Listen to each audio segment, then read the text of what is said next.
কথা ছিল বাম চোখের অপারেশন হওয়ার, কিন্তু ভুল করে চিকিৎসক অপারেশন করে বসে ডান চোখের।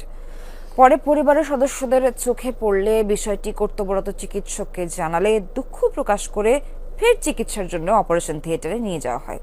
এমন অভিযোগ উঠেছে রাজধানীর ধানমন্ডি আই হসপিটালের বিরুদ্ধে।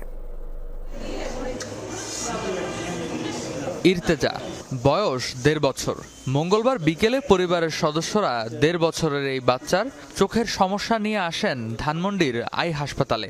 বাম চোখের মধ্যে ময়লা জাতীয় কোনো একটি জিনিসের অস্তিত্ব নিশ্চিত করেন চিকিৎসক। পরে অপারেশনের জন্য অ্যানেস্থেসিয়া দিয়ে সব পরীক্ষা নিরীক্ষা শেষ করে নেওয়া হয় অপারেশন থিয়েটারে।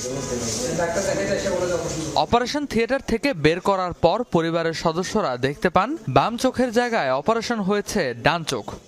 অপারেশন থিয়েটারে আমরা বাহিরে বারান্দায় আমি আর আমার হাজব্যান্ড বসেছিলাম। তো ওকে যখন বের করলো তখন ওর সেন্স আসতেছে।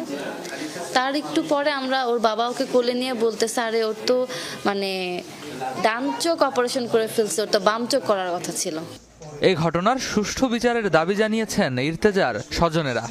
আজকে আমাদের পরিবারে এটা ঘটে গেল এবং পরবর্তীতে যারা আসবে, আপনি জাস্ট ভাবেন এটা যদি মেজর কোনো অপারেশন হতো তাহলে হয়তো আমরা এখন পেশেন্টকে নিয়ে, মাত্র 1.5 বছরের একটা বাচ্চা, তাকে নিয়ে আমাদের জীবন ওই কথা ভাবতে হইতো আর কি। এদিকে পুলিশ বলছে পরিবারের সদস্যদের কাছ থেকে অভিযোগ পেলে নেওয়া হবে ব্যবস্থা।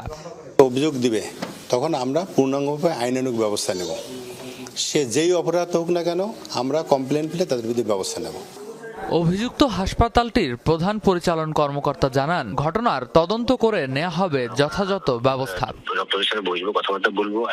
রেদওয়ান আহমেদ, যমুনা নিউজ, ঢাকা।